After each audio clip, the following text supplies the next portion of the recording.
আসসালামু আলাইকুম। আজ থেকে বছরখানেক আগে শখ করে ১২৬টা কোয়েল পাখি নিয়ে এসেছিলাম এক ভাইয়ের থেকে পালন করার জন্য। মূলত কোয়েল পাখিগুলি আনার উদ্দেশ্য ছিল ডিম খাওয়ার জন্য। তবে যে ভাইয়ের থেকে আমি কোয়েল পাখিগুলি এনেছিলাম তাকে বলেছিলাম আমাকে ৫০টা কোয়েল পাখি দেওয়ার জন্য। কিন্তু তিনি বললেন যে ভাই, এত দূর পর্যন্ত মাত্র ৫০টা কোয়েল পাখি পৌঁছে দিতে গেলে আমাদের অনেক বেশি খরচ পড়ে যাবে, তেমন একটা লাভ হবে না। এর জন্যই মূলত আমি প্রথম দিকে ১২৬টা কোয়েল পাখি এনেছিলাম, যেটা আমি ভিডিও করে আপনাদেরকে দেখিয়েওছিলাম। কোয়েল পাখিগুলি আনার কিছুদিন পর থেকে ডিম দেওয়া শুরু করে এবং ওই ডিমগুলি মূলত আমার কাছ থেকে এক ভাই নিয়েছিলেন ডিম ফোটানোর জন্য। তারপরে দেখলাম যে তার ওইখানে বাচ্চাগুলি বেশ ভালোই ফুটতেছিল। এরপরে মূলত আমরা ইনকিউবেটর মেশিনে আনে ফুটানো শুরু করি।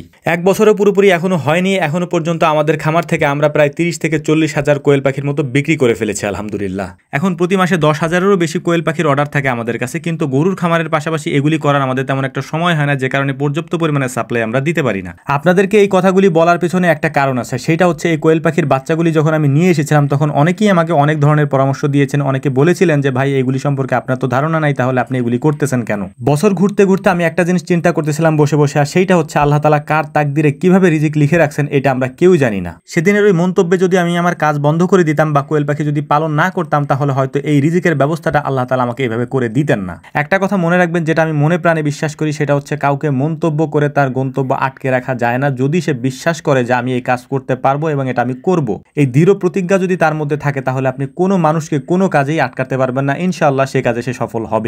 যদি কারো হালাল ভালো কাজের মধ্যে আপনি মন্তব্য করেন বা হিংসা করেন ওই বিষয়গুলি নিয়ে, তাহলে আল্লাহ তাআলা আপনার রিজিকের মধ্যেও এর প্রভাব ফেলবেন। আপনি যদি কারো কাজ নিয়ে হিংসা করেন, তাহলে একটা বিষয় স্পষ্ট জেনে রাখবেন, আপনার কোনো কাজে আল্লাহ তাআলা বরকত দিবেন না। আপনার কাছে মনে হবে যে এই কাজটা আমাকে দিয়ে হবে না বা এটা আমি পারবো না, আপনার কাছে কখনোই ওই প্রশান্তি আসবে না। আপনি মানুষের যেসব ভালো কাজ রয়েছে সেসব সম্পর্কে যদি তাকে অ্যাপ্রিসিয়েট করেন, তাকে প্রশংসা করেন, আল্লাহ তাআলা আপনার রিজিক বাড়িয়ে দিবেন। এটা স্পষ্টতই, কারণ আল্লাহ তাআলা বলেছেন, তুমি যখন কারো জন্য দোয়া করো বা কারো জন্য ভালো কিছু কামনা করো, সেটা আগে তোমার ক্ষেত্রে প্রযোজ্য হবে, অর্থাৎ আল্লাহ তাআলা সেটাকে তোমাকে দিবেন, তারপরে তাকে দিবেন। ঠিক তেমনি ভাবে খারাপ কাজগুলির ক্ষেত্রেও আপনি যদি কাউকে বদদোয়া করেন, তাহলে ওই বদদোয়া আগে আপনার উপরে আসবে, তারপর তার উপরে যাবে, যদি আল্লাহ তাআলা চান।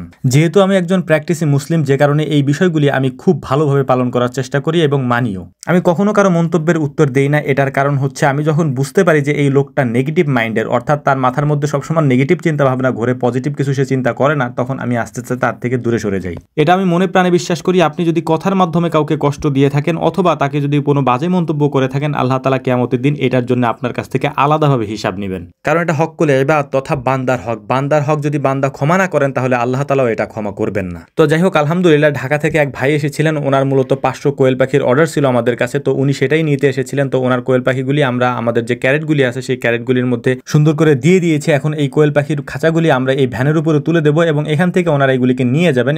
আমাদের এখানে যে বাস স্ট্যান্ড আছে ওখান থেকে ঢাকার পথে ওনারা নিয়ে চলে যাবেন আলহামদুলিল্লাহ। এখানে একটা বিষয় আপনাদেরকে বলে রাখি, সেটা হচ্ছে যে কোয়েল পাখি মূলত আমরা অনলাইনে বিক্রি করি না, অর্থাৎ অনলাইনে আমরা কোথাও পাঠাই না। যদি কারো নিতে হয় তাহলে আমাদের এখানে এসে নিয়ে যায়। ওই ভাইরাও যেরকম অর্ডার দিয়েছিলেন ফোনে, তারপর তারা এখানে এসে তারপর এটা নিয়ে যাচ্ছেন। ইভেন এই ক্যারেটগুলি ওনারা আমাদের বাজার থেকে কিনে নিয়ে এসেছেন, এগুলো আমরা দিই না, কারণ আমাদের গরুর খামারে অনেক ব্যস্ততার কারণে আমরা এইগুলোই করতে তেমন একটা সময় পাই না, যে কারণে আমরা আগে থেকে বলে দিই এই জিনিসগুলো নিয়ে আসার জন্য। তো যাই হোক, ভাইদের জন্য দোয়া করবেন, এর পাশাপাশি আমাদের জন্য দোয়া করবেন। আসসালামু আলাইকুম ওয়া রাহমাতুল্লাহ।